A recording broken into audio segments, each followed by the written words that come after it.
Warning, this video isn't for anyone under the age of 16. If you're under 16 years old, please leave the video now because we do get into some adult type shit. Thank you.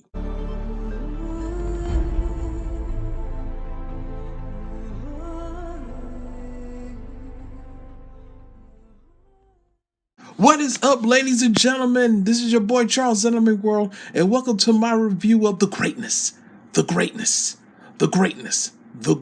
also known as Shokugeki no Soma. But since this is an anime review, we're gonna call it by its anime name, Food Wars. Now, guys, Food Wars is back after going on a hiatus due to the pandemic, but it's back now. So let's talk about the differences between the anime and the manga. And like always, guys, this will be a podcast style review.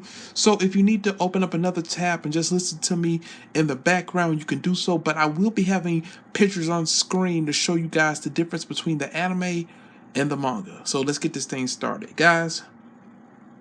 The episode starts on chapter 274. Actually, it starts off on the last page, the very last page of 273.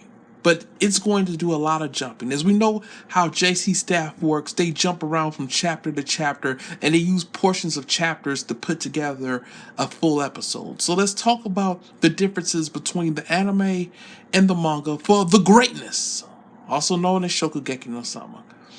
First difference, on chapter 274, Megami is actually holding up Arena's head and has like a bag of ice on her head because, you know, she's simply passed out, while Soma and, well, I guess it's the cat is out the bag now, Asahi are having their battles. Now, I will say one thing that the anime did great this week. It showcased off Soma's dish very well. It showed off the steps that he took to create it.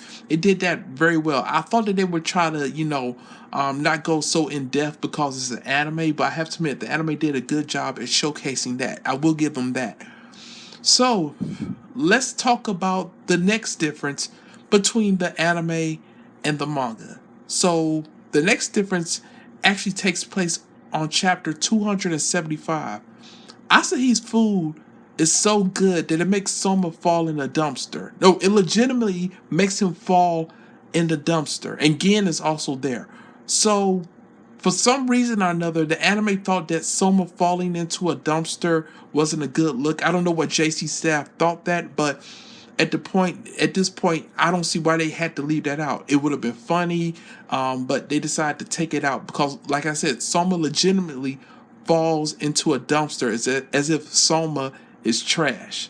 Now, the end of chapter 275 is the halfway point of this episode. Okay, that's where the canon kind of ends and everything starts going everywhere because, well, I won't say that the canon ends, but this is when JC staff says we're gonna go all over the place now because they were doing good. They started off on the last page of 273. They worked through 274 and through chapter 275. I'm thinking to myself, man, this is a great adaptation of the manga. But then at the halfway point, you know where they would break for commercial break? Goddamn, here we go.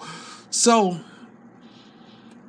they took one single solitary page from chapter 270, and that was Arena on the exercise bike. Now, mind you, before this episode reached the halfway point, it was on the end of chapter 275. They went all the way back to 270 just so they could animate Arena on an exercise bike. Now, honestly, as a manga and anime, a manga reader and an anime watcher, I don't mind this because that needed to get animated. If you're gonna skip that whole arc about the hot springs mystery arc, if you're going to skip all that, that one panel of Elena on an exercise bike needed to get animated. And I do thank JC staff for going all the way back and animating just that one page. Now, after that, guys, we go back to chapter 273. Again, JC staff likes to jump around. Gen actually showed up in person. It wasn't a phone call. In the anime, Gen was talking to Arena on a phone call, but actually he was there in person. Now, this is when everything goes completely haywire. From 11:45 all the way through basically the end of the episode is when JC Staff says, we're going to act a fool now. On chapter 289, the way that Asahi's backstory was presented to us never happened in the manga. Asahi's backstory is actually presented to us from Asahi himself while he's talking to Arena at the blue competition. Okay? Because that's not really a spoiler, because you know that they're both going to end up at the blue competition. You know that. That's how we find out about Asahi's backstory. Not from Chorichiro telling Soma or Gen telling Arena. We find out from Asahi himself telling Arena about his past. Okay? And it's so messed up because they completely skipped the arc. I understand that JC Staff skipped the arc because it was the least favorite arc of all the people to read Shokugeki no Soma, the manga. That's when the manga really took a decline in popularity because nobody liked that arc. But they had to go back again all the way to chapter 267 to let all of you know, the anime only guys, let you know who the noir chefs were and what they actually did, and why Asahi being attached to them meant so much. And then, guys, this was the biggest cluster. I'm not going to say it all the way because listen, this was crazy. Arena legitimately gets kidnapped in chapter 278. The way that this anime presented it was that I actually presented it because I'm so upset. Yeah, I stuttered a bit. But the way that it was presented was complete garbage.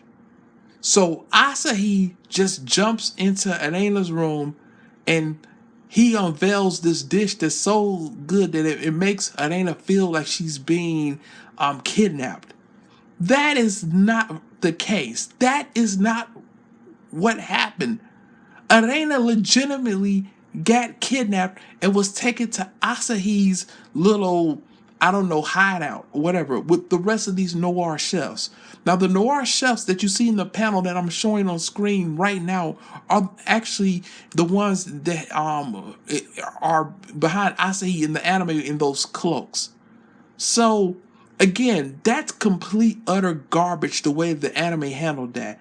Asahi legitimately had one of his henchmen kidnap Arena. Okay? Now, I don't know why maybe JC Staff felt like someone getting kidnapped was a little bit too much and they didn't want to go that route. I don't know. But that's what happened. The way that it was presented in the anime was complete garbage, and it never happened like that. Asahi's going to show up and he's going to present a dish, and just the smell alone is going to make Arena feel like she's been kidnapped. Hell no, that's not what happened. She was legitimately kidnapped. Sorry, guys, I got a little upset there towards the end, but, you know, overall, I am glad that it's back because we couldn't have anything. You know, it took a long hiatus due to the pandemic, but it's back now. Hopefully next week's episode is handled a little bit better, but it probably won't be. And due to the pacing, I can tell you that even if they do animate the bonus 3 episodes of Lee Dessert, even if they do, this isn't going to last no more than 12 to 13 episodes, honestly.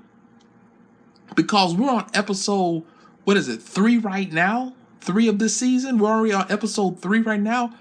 And we only have like maybe, I want to say 2 to 3 more volumes of content available. And then that's it. And the way that JC Staff loves to jump around, they're going to cut through all of that. But hey, that'll do it. Thank you guys so much. That's been my review this week for Food Wars. And I will catch you guys next week for another episode review. And hey, sayonara, suckers.